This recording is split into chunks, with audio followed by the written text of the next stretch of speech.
Hi നമസ്തേ, welcome to Mumbai Malayali YouTube channel. ഒരിക്കൽ കൂടി വീണ്ടും ഒരു ആനുകാലിക സംഭവങ്ങളുമായി ബന്ധപ്പെടുത്തിയുള്ള ഒരു വീഡിയോ ആണ് കാണുക. തീർച്ചയായിട്ടും ഇത് കണ്ട് മനസ്സിലാക്കുക. സഞ്ചാർ സാത്തി എന്ന് പറയുന്ന ആപ്പിനെ കുറിച്ചാണ്. ഇന്ന് അത് വലിയ വിവാദമായിരിക്കുകയാണ്. ഇന്നലെ തന്നെ അത് പ്രതിപക്ഷത്തു നിന്ന് സോണിയാഗാന്ധി ഉൾപ്പെടെ മറ്റു പലരും രാഷ്ട്രീയ കക്ഷികളെല്ലാം അതിനെ എതിർക്കുന്നു. കാരണം ഡിപ്പാർട്ട്മെൻറ്റ് ഓഫ് ടെലികമ്മ്യൂണിക്കേഷൻ അത് അവരുടെ ചർച്ചയില്ലാതെ ആപ്പ് നിലവിൽ കൊണ്ടുവന്നു എന്നുള്ളതാണ് അവരുടെ പരാതി. ഒരുപക്ഷെ ചർച്ചയില്ലാതെ എന്തെല്ലാം പ്രൈവറ്റ് ആപ്പുകൾ നമ്മുടെ ഈ ഇതിൽ നിന്ന് സെർച്ച് ചെയ്താൽ നമുക്ക് കിട്ടും. അതൊക്കെ അത് നിർബന്ധമായിട്ടും ആരും എടുക്കണമെന്ന് പറയുന്നില്ല. അപ്പോൾ ഇത് ഡിപ്പാർട്ട്മെൻറ്റ് ഓഫ് ടെലികമ്മ്യൂണിക്കേഷൻ ഇങ്ങനെ ഒരു ആപ്പ് ഡെവലപ്പ് ചെയ്തത് തന്നെ ശരിക്കും ആൾക്കാർക്ക് കൺഫ്യൂസ്ഡ് ആയിട്ടുള്ള ഒരു അവസ്ഥയിൽ നമുക്ക് നമ്മുടെ ഫോൺ നമ്പറിനെ കുറിച്ച് സംശയമുണ്ട്, അല്ലെങ്കിൽ ഫോൺ നമ്പർ ആരെങ്കിലും യൂസ് ചെയ്യുന്നുണ്ടോ, അല്ലെങ്കിൽ മറ്റാരെങ്കിലും അത് പ്രാക്ടീസ് ചെയ്യുന്നുണ്ടോ എന്നറിയുവാൻ വേണ്ടിയിട്ടുള്ള പല വഴികളും നമ്മൾ അന്വേഷിക്കാറുണ്ട്. അപ്പോൾ ഇതിന് എളുപ്പമായിട്ട് ഡിപ്പാർട്ട്മെൻറ്റ് ഓഫ് ടെലികമ്മ്യൂണിക്കേഷൻ എന്ന് പറഞ്ഞാൽ ഗവൺമെൻറ് ഓഫ് ഇന്ത്യയുടെ അതോറിറ്റി തന്നെയാണ്. അപ്പോൾ അത് അങ്ങനെ ഒരു ആപ്പ് ഡെവലപ്പ് ചെയ്തതിൽ നമ്മളത് വളരെ സന്തോഷമായിട്ട് സ്വീകരിക്കുകയല്ലേ വേണ്ടത്. പോരാത്തതിന് ഈ ആപ്പ് നമ്മുടെ പ്രതിപക്ഷത്തുള്ളവർ ഉന്നയിക്കുന്ന പോലുള്ള ആരോപണങ്ങൾ പോലെയല്ല.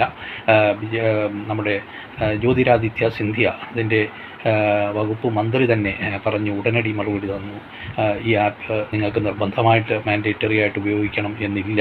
കാരണം ഈ ആപ്പ് സാധാരണ ആപ്പുകൾ നമ്മൾ ഡൗൺലോഡ് ചെയ്യുന്നത് പോലെ ഡൗൺലോഡ് ചെയ്തതിന് ശേഷം നമുക്ക് വേണ്ട എന്ന് തോന്നുമ്പോൾ അൺഇൻസ്റ്റാൾ ചെയ്യാം. അതിനുള്ള പ്രൊവിഷനും ഇവിടെ കാട്ടിയിട്ടുണ്ട്.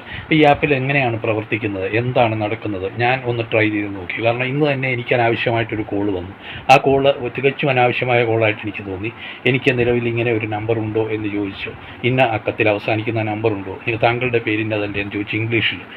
അപ്പോൾ ആ ഒരു ദൃഢമായ ശബ്ദത്തിൽ അത് കേട്ടപ്പോൾ തന്നെ ഇങ്ങനെയുള്ള കോളുകൾ വരുമ്പോൾ നമ്മൾ വളരെ ഇതിനെക്കുറിച്ച് ആകാംക്ഷയോടെ ചിന്തിക്കുന്നവരുണ്ട്. ഇല്ല, ഇത് ഫ്രോഡാണെന്ന് ആദ്യം തന്നെ ചിന്തിച്ചുകൊണ്ട് സംസാരിക്കുന്നവരുണ്ട്. ഞാൻ രണ്ടാമത്തെ വിഭാഗത്തിൽപ്പെട്ട ഒരാളാണ്. കാരണം ഇങ്ങനെ ഒരു കോള് വന്നാൽ തീർച്ചയായും നമ്മൾ ആദ്യം മനസ്സിൽ വരുത്തുക, മൈൻഡ് സെറ്റ് ചെയ്യുക. നമ്മൾ ദൃഢമായിട്ട് തിരിച്ച് അതേ സ്വരത്തിൽ തന്നെ, അല്ലെങ്കിൽ അതിന് കുറച്ചുകൂടി ദൃഢമായ സ്വരത്തിൽ അവരോട് സംസാരിച്ചാൽ, കടുപ്പമായി സംസാരിച്ചാൽ, ഞാൻ ഉടനെ തന്നെ പറഞ്ഞു, ഇത് റെക്കോർഡഡാണ് നിങ്ങളുടെ കോള്, ഞാൻ നിങ്ങൾക്കെതിരെ കംപ്ലയിൻറ്റ് ചെയ്യുമെന്ന് ഇംഗ്ലീഷിൽ തിരിച്ച് മറുപടി പറഞ്ഞ് അവർ കട്ട് ചെയ്യുകയാണ് ചെയ്തത്. അപ്പോൾ ഇതേ നമ്പർ ഞാൻ ഈ സഞ്ചാർ സാത്തി ഡൗൺലോഡ് ചെയ്തതിന് ശേഷം അതിൽ കൂടി ഞാൻ ഇട്ട് നോക്കി, എൻ്റെ നമ്പറിൻ്റെ ഏതെങ്കിലും തരത്തിൽ ആരെങ്കിലും മിസ്യൂസ് ചെയ്യുന്നുണ്ടോ എന്ന് അറിയാൻ വേണ്ടി. അപ്പോൾ എൻ്റെ പേരിൽ മറ്റൊരു നമ്പർ ഉണ്ടെങ്കിൽ അറിയാൻ സാധിക്കുക എന്നുള്ള ഒരു വ്യവസ്ഥ അവിടെ കണ്ടില്ല എങ്കിൽ പോലും മറ്റു കാര്യങ്ങൾ പലതും അറിയാൻ സഞ്ചാർ സാത്തി ആപ്പിലൂടെ നമുക്ക് സാധിക്കുന്നുണ്ട് എന്നുള്ളതാണ് പരമാർത്ഥം. അപ്പം നമുക്ക് അത് 1 by 1 ആയിട്ടൊന്ന് പരിശോധിക്കുക എന്തൊക്കെയാണെന്ന്. അതായത് ഇങ്ങനെ, അപ്പോൾ ഈ ആപ്പ് ഞാൻ ഇൻസ്റ്റാൾ ചെയ്തിട്ട് അതിൽ കൂടി ഞാൻ എൻ്റെ കംപ്ലയിൻറ്റ് രജിസ്റ്റർ ചെയ്ത ഉടനെ തന്നെ എനിക്ക് ഡിപ്പാർട്ട്മെൻറ്റ് ഓഫ് ടെലികമ്മ്യൂണിക്കേഷനിൽ മെസ്സേജ് വന്നു. അത് പ്രോസസ്സ് ചെയ്ത് അതിൻ്റെ വിവരങ്ങൾ അറിയിക്കുന്നതാണ്. അപ്പോൾ അതിൻ്റെ കൃത്യമായിട്ട് നമ്മളതിൻ്റെ ഓപ്ഷനിൽ പോയി ഇതേപോലെ കാണുന്ന പോലെ ഇങ്ങനെയുള്ള ഓപ്ഷൻ കാണും. അതിൽ കൂടി പോയാൽ നമുക്ക് കാര്യങ്ങൾ ചെയ്ത് കൊടുക്കാൻ പറ്റും. അതായത് അപ്ലൈ ചെയ്ത് കൊടുക്കാൻ പറ്റും, നമ്മുടെ കംപ്ലയിൻറ്റ് ഏത് തരത്തിലുള്ളതാണെന്ന്. അപ്പോൾ അത് കൃത്യമായിട്ട് ലഭിച്ചാൽ നമുക്ക് കിട്ടുന്ന അങ്ങനെ ഒരു സൗകര്യമാണിത് എന്ന് മനസ്സിലാക്കി പ്രവർത്തിച്ചാൽ മതി.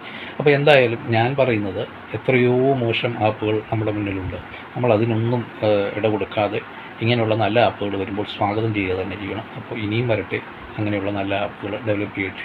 ഡിപ്പാർട്ട്മെൻറ്റ് ഓഫ് ടെലികമ്മ്യൂണിക്കേഷൻസിൽ നിന്ന് വന്ന ഈ ഒരു പുതിയ ഒരു ആപ്പ് എന്തായാലും പ്രയോജനം ചെയ്യും കുറച്ചൊക്കെ എന്ന് എനിക്ക് ഉറപ്പുണ്ട്. എന്തായാലും വെയിറ്റ് ചെയ്യാം, നോക്കാം.